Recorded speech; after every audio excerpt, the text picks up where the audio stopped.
Students, स्वागत है आप सभी का हमारे इस यूट्यूब चैनल पे। और आज हम पढ़ने वाले हैं क्लास 12 के अध्याय 5, ठीक है, जिसका नाम है विद्युत धारा यानी इलेक्ट्रिक करंट। ठीक है, तो आज इस पाठ को शुरू करते हैं और एक एक करके सारे टॉपिक को पढ़ा जाएगा।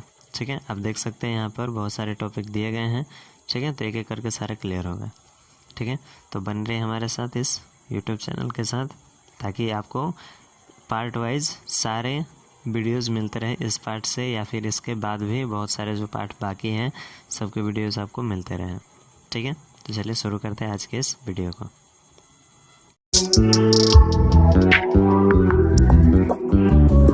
सबसे पहला जो हमारा टॉपिक यहाँ है वो है विद्युत धारा एवं धारा घनत्व। ठीक है, इस चीज़ को हमें एकदम याद रखना होगा। ठीक है, जैसे देखिए इसमें देखिए हम पढ़ चुके हैं कि विद्युत क्षेत्र में आवेशित कण पर एक विद्युत बल कार्य करता है। ठीक है ना, यानी कि अगर कोई विद्युत क्षेत्र है उसमें कोई कण है जो कि आवेशित है, ठीक है, तो उसके ऊपर एक विद्युत बल हमेशा कार्य करेगा। ठीक है, इस चीज़ को एकदम याद रखिएगा। फिर है धनावेशित कण पर बल की दिशा विद्युत क्षेत्र के अनुदिश, यानी अगर कण धनावेशित है, ठीक है, तो उस पर जो बल का दिशा होगा वो विद्युत क्षेत्र के अनुदिश, यानी कि जिधर विद्युत क्षेत्र का दिशा होगा ठीक उधर ही बल का दिशा भी होगा। ठीक है, और अगर कण ऋणावेशित है, ठीक है, तो ऋणावेशित कण पर बल की दिशा विद्युत क्षेत्र के विपरीत होती है, यानी धनावेशित पर विद्युत क्षेत्र की दिशा में बल लगेगा और ऋणावेश पर विद्युत क्षेत्र के विपरीत दिशा में बल की दिशा होगी।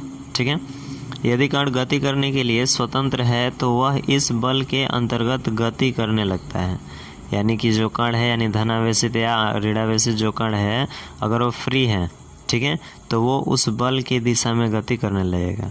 ठीक है, फिर है आवेश की गति की अवस्था को विद्युत धारा कहते हैं, यानी कि आवेश का जो भी गति होगा वो क्या कहलाएगा, विद्युत धारा।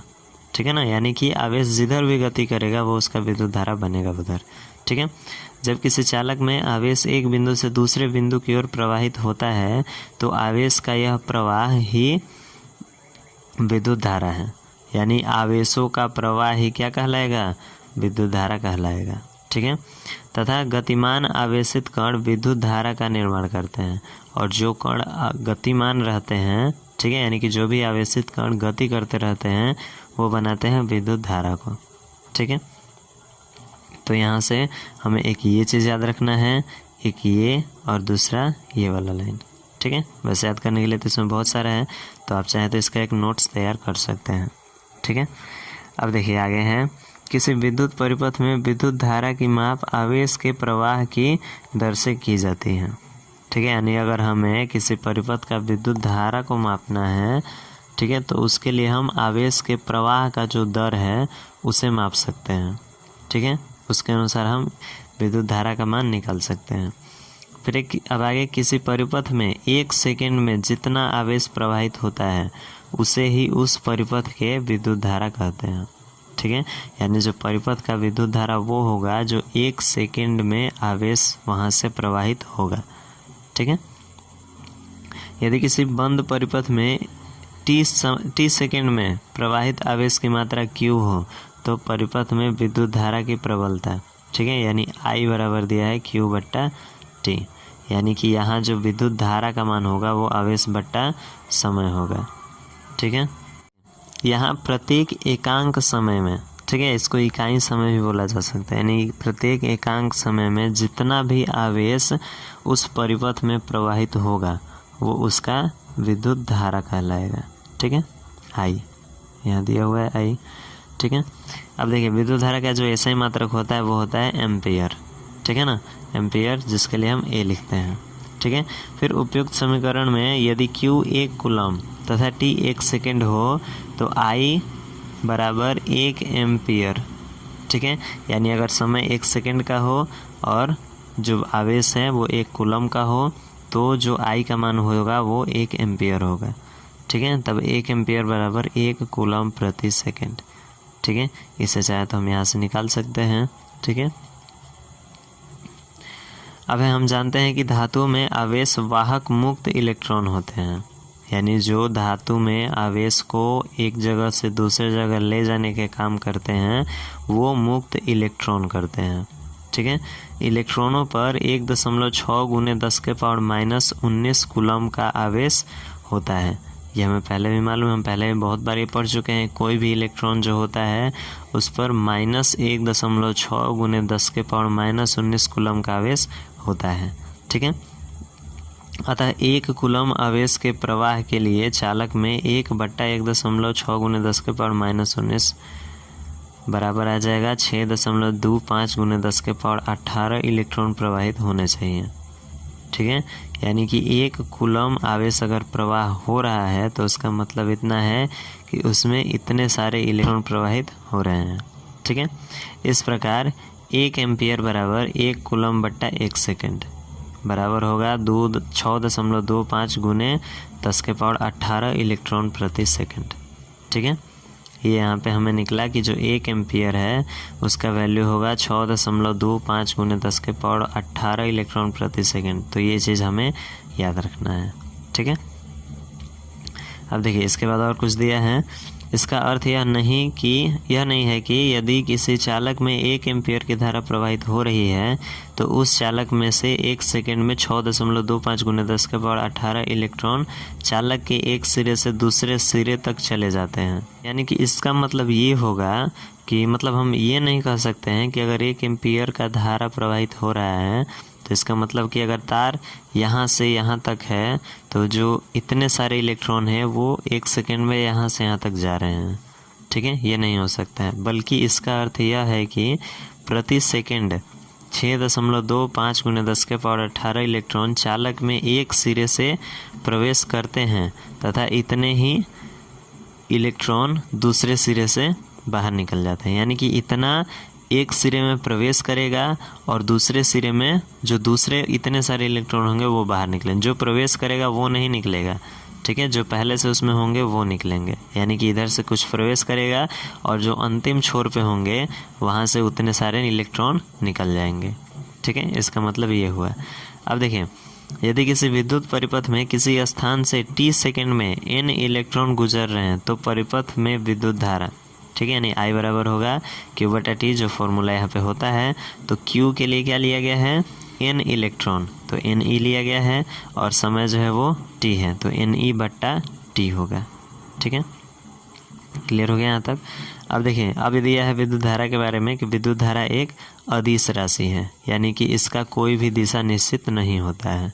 ठीक है, तो किसी चालक में विद्युत धारा उस चालक विशेष का एक अभिलाक्षणिक गुण है तथा यह एक अदिश राशि है। ठीक है, यद्यपि परिपथ आरेख में हम तार में होकर प्रवाहित धारा को तीर के चिन्ह से प्रदर्शित करते हैं, परंतु इसका अर्थ यह नहीं है कि धारा एक सदिश राशि है। यानी कि अगर हम कोई परिपथ बनाते हैं तो उसमें विद्युत धारा के लिए हम तीर का चिन्ह देते हैं। ठीक है, लेकिन उसका मतलब ये नहीं है कि उस तीर के अनुसार ही विद्युत धारा का प्रवाह होगा। ठीक है,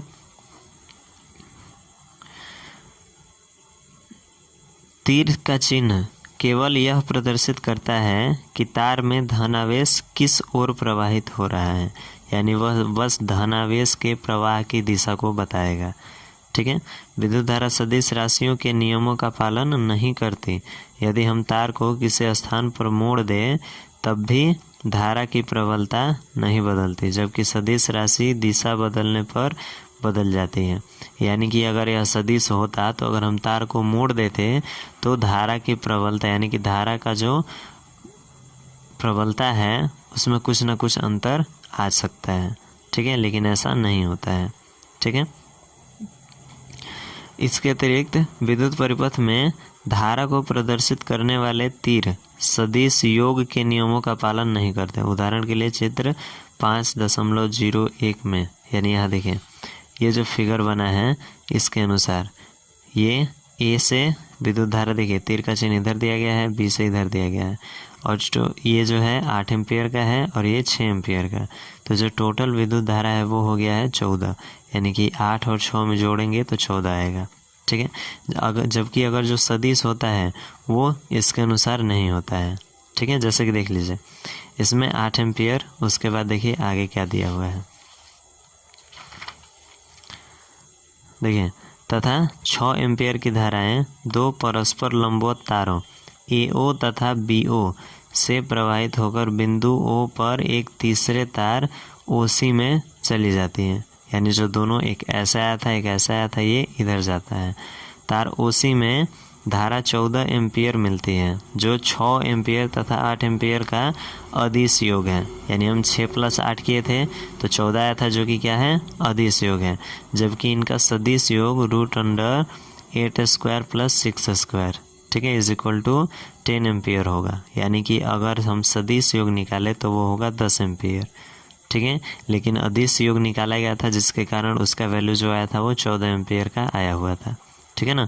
तो इससे स्पष्ट है कि विद्युत धारा सदिश राशि न होकर अदिश राशि है, ठीक है, यानी कि जो विद्युत धारा है वो सदिश नहीं होकर के क्या है, अदिश राशि, ठीक है, ये क्लियर हो गया। तो ये था विद्युत धारा। अब है धारा घनत्व, ठीक है। तो देखिए किसी चालक में किसी बिंदु पर तल के अभिलंबवत प्रति एकांक क्षेत्रफल से गुजरने वाली विद्युत धारा को धारा घनत्व कहते हैं, ठीक है।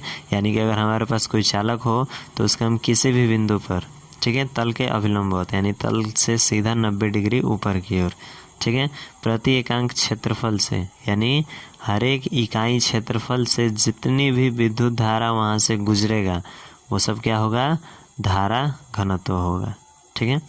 यदि किसी चालक में बहने वाली धारा I यानी धारा का मान I है, चालक के अनुप्रस्थ काट का क्षेत्रफल A पर एक समान रूप से वितरित हो, ठीक है, वितरित हो, तो उस क्षेत्रफल के प्रत्येक बिंदु पर धारा घनत्व I/A होगा, ठीक है। इसे प्रायः J से प्रदर्शित किया जाता है, यानी धारा घनत्व के लिए हम J लेते हैं और ये बराबर होगा I/A, यानी प्रत्येक एकांक क्षेत्रफल से जितनी विद्युत धारा का प्रवाहित होंगे, ठीक है। देखिए धारा घनत्व चालक के अंदर किसी बिंदु का, ठीक है, न कि संपूर्ण चालक यानी पूरा चालक का नहीं होगा, केवल एक बिंदु का होगा, एक लाक्षणिक गुण है। यह एक सदिश राशि है।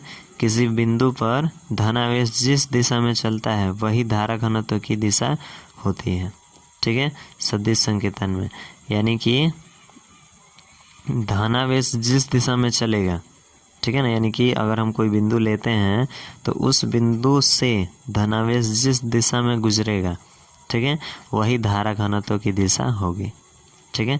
और इसके संकेतन में लिखा जाएगा J vector × A vector I के लिए, ठीक है, विद्युत धारा बराबर, यहाँ धारा घनत्व का मात्रक एम्पियर प्रति मीटर स्क्वायर, यानी यहाँ I है जो कि एम्पियर है, क्षेत्रफल है जो कि मीटर स्क्वायर है, ठीक है, तो वही हो जाएगा एम्पियर प्रति मीटर स्क्वायर। और इसका बीमीय सूत्र जो होगा L-2A होगा, ठीक है, होता है।